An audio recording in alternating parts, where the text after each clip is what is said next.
এখন একজনকে দাওয়াত দেওয়া হয় নাই, এই জন্য সকল মাজমাকে সকল বড়দেরকে গালিগালাজ করা হচ্ছে। এইটা কি কওমি মাদ্রাসার দরস? এইটা কি কওমি মাদ্রাসায় পড়ানো হয়? কোথায় আদব, কোথায় তরবিয়ত? রাজনীতি করার জন্য কওমি মাদ্রাসা না, পুরা কওমি অঙ্গন থেকে ছাত্র রাজনীতি বন্ধ করতে হবে, এটা আমার প্রথম দাবি। হাফিজুর রহমতুল্লাহ আলাইহি বলছেন ছাত্রদের 1 নম্বর রাজনীতির পড়ালেখা করা।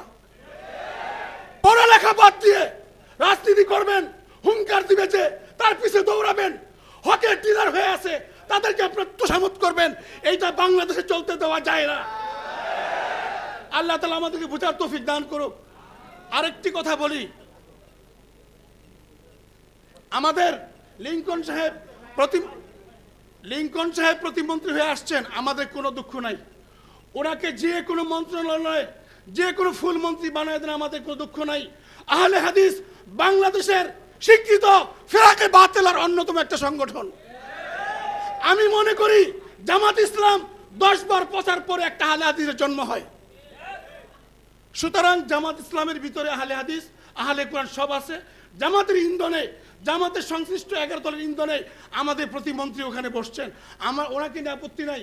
কিন্তু উনি যদি নেক্সট কখনো কোনো সময় আমাদের ওলামাই দেওবন্দ, আকাবিরি দেওবন্দ, আমাদের মাদারেস মাসাজিদকে নিয়ে আঙ্গুলি দেয় বা নাক গলায়, আমরা কিন্তু তার প্রতিহত করবো ইনশাআল্লাহ। থাকবে অনৈক্য কার সাথে? আহলে হাদিসের সাথে। অনৈক্য কার সাথে? ফেরাকে বাতিলের সাথে। নাকি ফেরাকে বাতিলের সাথে ঐক্য করবেন আপনি? এই আয়াতের অর্থ কি ফেরাকে বাতিলের সাথে ঐক্য করা?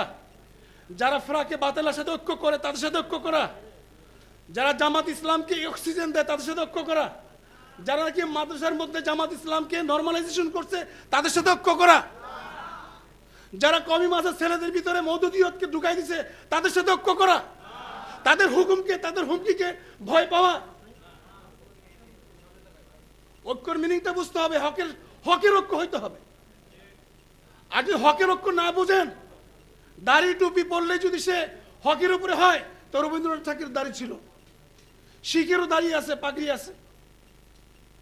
হক বুঝার জন্য আমাদের হজরতরা আছেন, আল্লামা নুরুল ইসলাম অলিপুরি সাহেব দামাত বারাকাতুল্লাহ আলিয়া তার জীবনটাই শেষ করেছে হক বোঝানোর জন্য।